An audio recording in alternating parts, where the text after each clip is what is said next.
back on the Marching to Madness College Basketball Podcast / Zoomcast. We have Coach Leonard Hamilton of the Florida State Seminoles.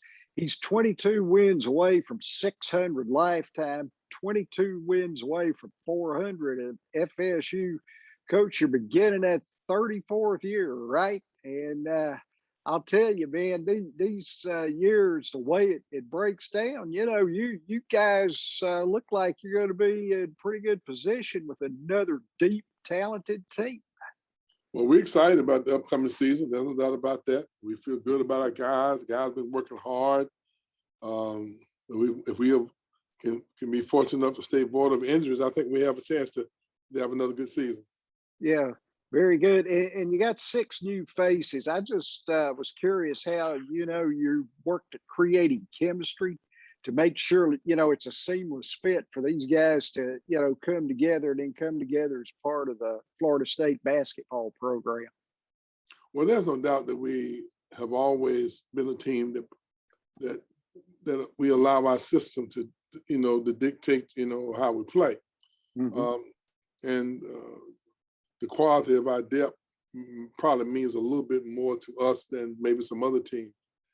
A lot of guys are still playing 7 players or maybe 8 when they have to, and maybe sometimes it's 9. But our system requires us to keep guys on the floor that's fresh, and so we have to have a little deeper rotation the way we like to play. And our first year players mean an awful lot to us, and Worley and Mills.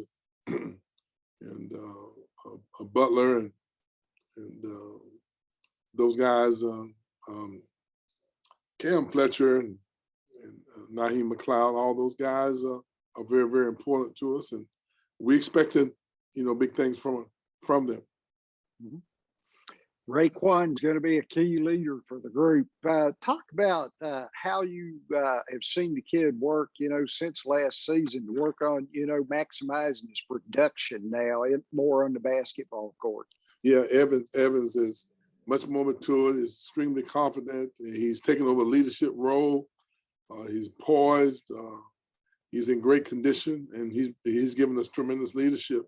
We expect him, to be a much improved leader for our team than he was last year. Last year, we had Scottie Barnes and shared that responsibility, and we played Anthony Polite at that position some. But this year, he has that role by himself, and he's accepting it, and he's giving us great leadership. Now, Polite's a player and upgraded his production, as each season's gone by over 3 years. What are your expectations for him, and what level do you look for him to play at this season? Well, our expectations are the same every year for everybody. We want them to reach their full potential. That's our goals. And as they mature, gain more experience, obviously we expect more of them. And the experience sometimes give them, and the wisdom that they gain from playing through the years, normally gives them a great outlook on what to expect, and they know and perform in a much more relaxed manner, and that's what we expected from Polite. But we think that he has grown into that leadership position. He's been consistent throughout his career, and we feel very confident he's going to have a great year. Talk about empowering the older players. Is there ever a time where you as coaches step away and let them, like you're saying, impart that wisdom? Well, what you don't do as coaches, you don't pick leaders. They kind of emerge. I think you really have a problem when you start trying to dictate who your leaders will be. Those guys have to emerge as sometimes it's the younger players and sometimes it's the older players. I think when you start trying to pick leaders, sometimes you can make mistakes.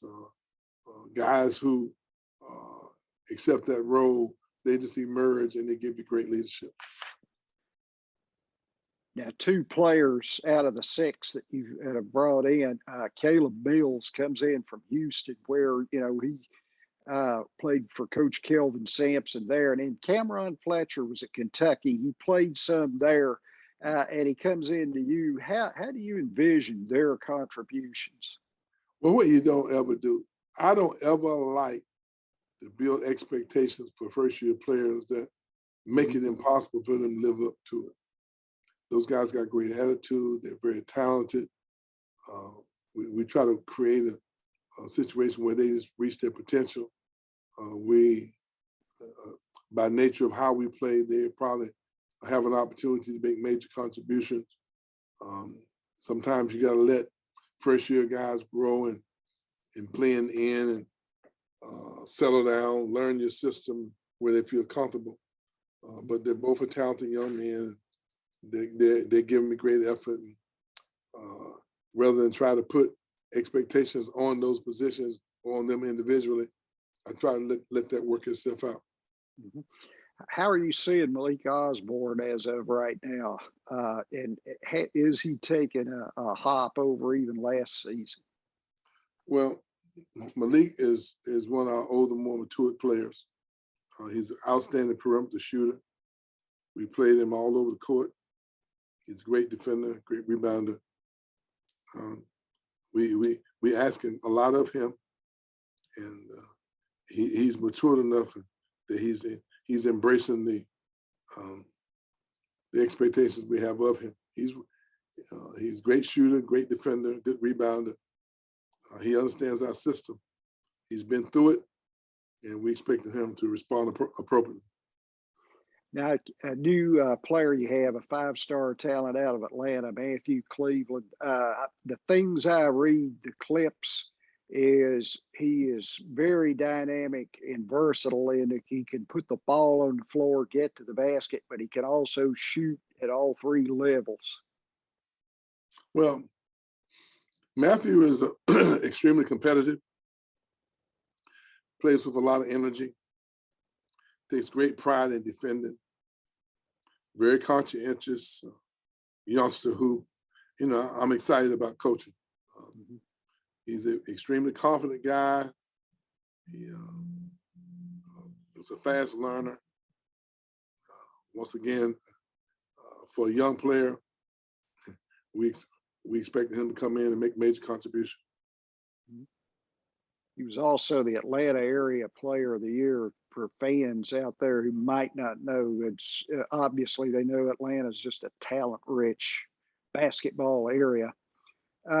Was the biggest thing you saw maybe that you wanted to improve on over last year, being able maybe to go out and create more steals defensively so you can go defense to offense, get those easier shots? Well, we don't, like some people, we don't try to put a number on steals. Mm-hmm. We try to play good defense. We're more concerned with deflections, and I guess sometimes that leads into steals. Mm-hmm. We're a little longer than we have been in the past, all over the court. I expect us to get a lot more deflections with our length. We seem to have been, we seem to have a bunch of guys who kind of excited about playing defense. So we're anxious to play against some people and kind of see where we are. Mm-hmm. Coach, you look around the ACC, I mean, the winds of change are sweeping the coaching circles. Of course, Coach Roy Williams, retired at about the end of last season. And now Coach Mike Krzyzewski is going to have one more season and he's going to retire. Talk a little bit about those coaches going up against them year after year and, having a measure of success against these people. Well, both of those coaches have been icons in the business. Mm-hmm. They have been extremely unselfish with their time. They've been part of not only the coaching fraternity on the court, they've been behind the scenes working with the NABC, the NCAA on different committees, coach all for their entire careers. And so they've made a difference for all of us in the basketball world. Coach K obviously has done something that I wasn't really willing to do. I mean, he got involved with USA Basketball, and I was invited to be a part of them many, many years ago, and I just didn't feel that the type of programs that I was working on that I could afford to take that time away from my team. But he's not only is the winningest coach in the history of college basketball, he's also the guy who won the Olympics with NBA players. And not only has he coached college players, he commanded the respect and well as the technical knowledge to go out and coach the NBA guys to their gold medals. So you have to take your hat off to him in so many ways. He's been a great ambassador. Both of them have been great ambassadors for basketball, and we're going to miss them very much. Yeah, I'm curious, as you look at the ACC this year, what are you seeing? Again, it's another great year. It's a deep conference. Is there anything different going into what we hope is going to be a much more normal season? Well, I think you can expect more of the same. Mm-hmm.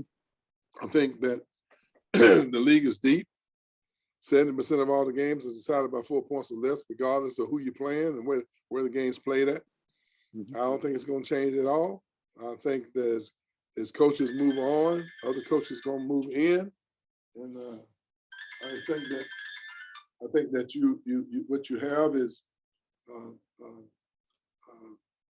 success breeds success.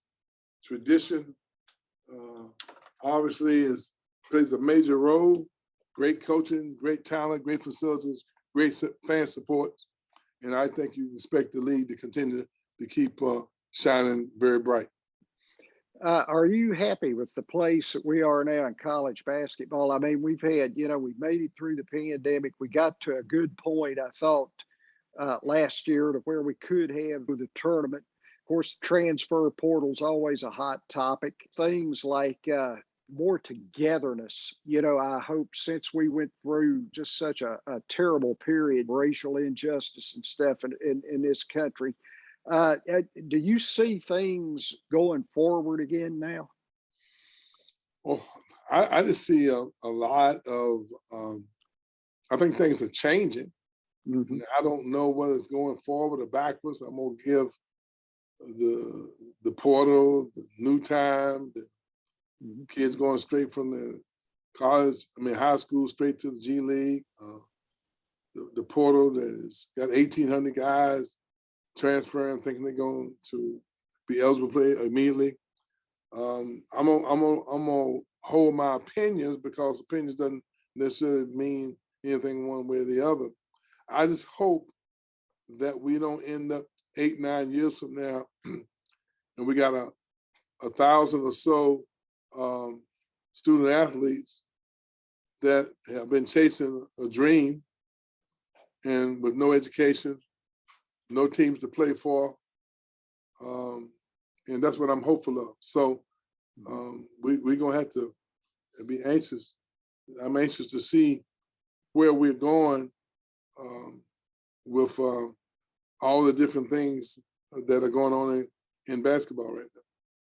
Last thing, Coach, Scottie Barnes was such a huge part of last year's team, and now we get him up to the Toronto Raptors. He's averaging 17 points a game, 8.2 rebounds. You've got 7 Florida State Seminoles in the NBA. You prepare these kids well for the next level. Talk about Scottie, and are you even surprised that he's taken off like this? Not really. I think I told everybody that, I think his best basketball is still ahead of him. He's so competitive. He has such a high basketball IQ. I think he's up for a great career. Mm-hmm. Coach Leonard Hamilton, one of my favorite people in the business here. Coach, it's always a pleasure, man, catching up with you. And I'm going to be up there. I'm going to see you, I think, the first time down in Sunrise, Florida, and I'm planning on coming up for Syracuse. Okay, looking forward to seeing you.